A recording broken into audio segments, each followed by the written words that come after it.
show. Joe Rogan was in the White House recently announcing the FDA approval of ibogaine.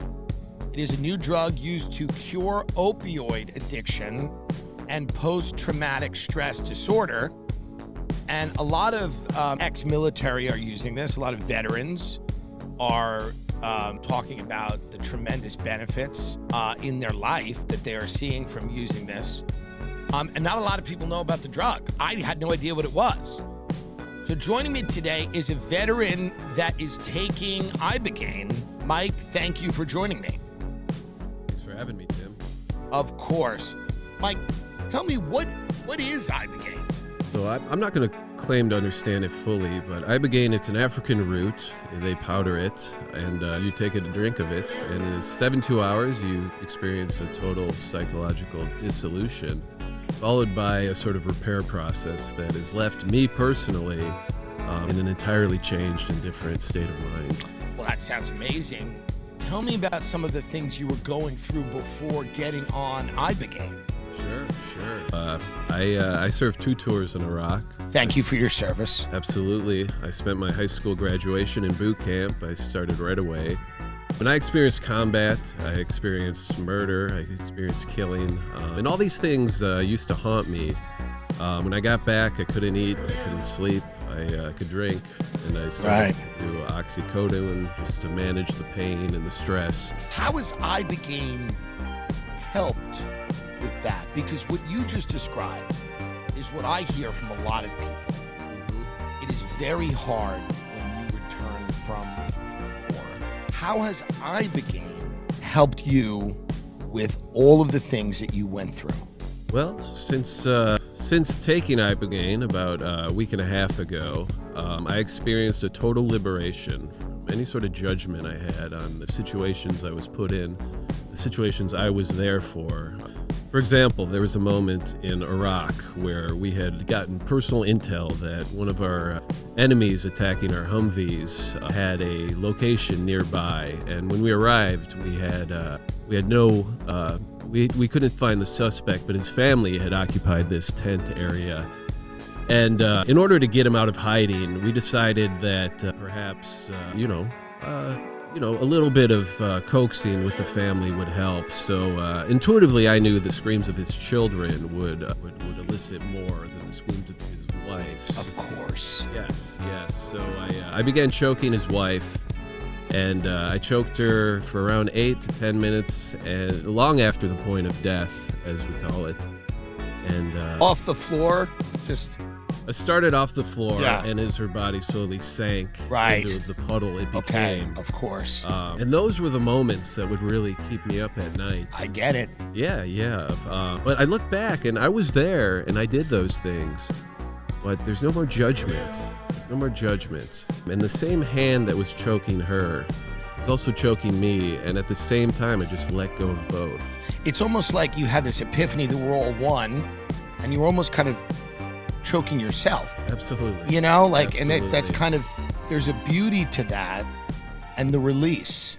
Feel free to kill me in the comments for this PSA, but ibogaine is being used to help trauma survivors by enabling people to process their feelings of shame, guilt, and fear, so they can take accountability and so that they can heal.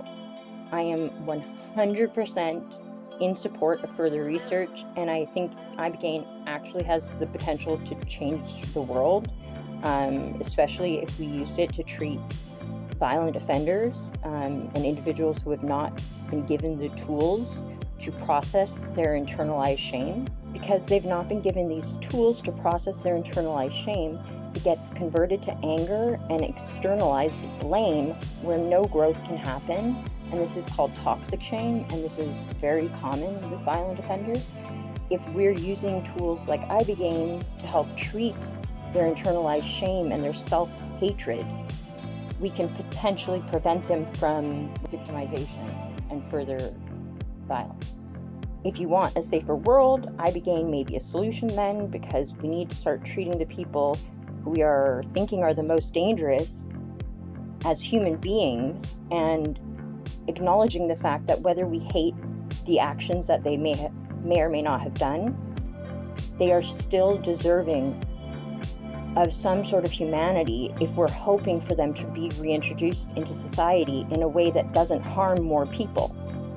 I know Tim is joking, but I just want to say that healing from trauma does involve radically facing shame at times, and I don't want Tim's joke and this stupid little bit he did here to normalize the belief that trauma survivors equals evil and no empathy. It's not evil to forgive yourself over things in your past. Facing shame doesn't mean forgetting your past. It just means learning to not hate yourself over the things we cannot change. And letting go of shame doesn't lead to no empathy, but not letting go of shame often does. So I don't want people to get the impression after watching his clip that, oh my God, all people with PTSD are robotic, they have no emotions, they have no empathy, they're monsters, because that's kind of the joke he's inferring here, that there's this wonder drug that makes you not give a fuck anymore about the harm you've caused. But that couldn't be further from the truth, because ibogaine actually helps people to face the things that they've done so that they can look at it in a new framework so that they can help to process it better, rather than just pushing these feelings down, and so they continue to carry this deep rage and misunderstanding of the things that they've done in their past that shouldn't define them, but that do because they've never worked through them. So I do think it's important that we recognize, whether it works out or not, I don't know. Ibogaine may be something that we're all wrong about. We don't know enough about it at this time. But so far with what we know, it seems like it could be an absolutely monumentally helpful drug to treat PTSD, to treat trauma, sexual assault survivors, violent offenders. The list goes on and on. It can be beneficial, and I don't want people like Tim to downplay it and mock it to the extent that no one gives it a chance when it could really help them, and it could help society as a whole. Anyways, thanks for watching. I hope you guys enjoyed this video. I thought it was a pretty funny bit anyways, even though it took me like 20 minutes to figure out it was a bit, but let's pretend that didn't happen. Thanks.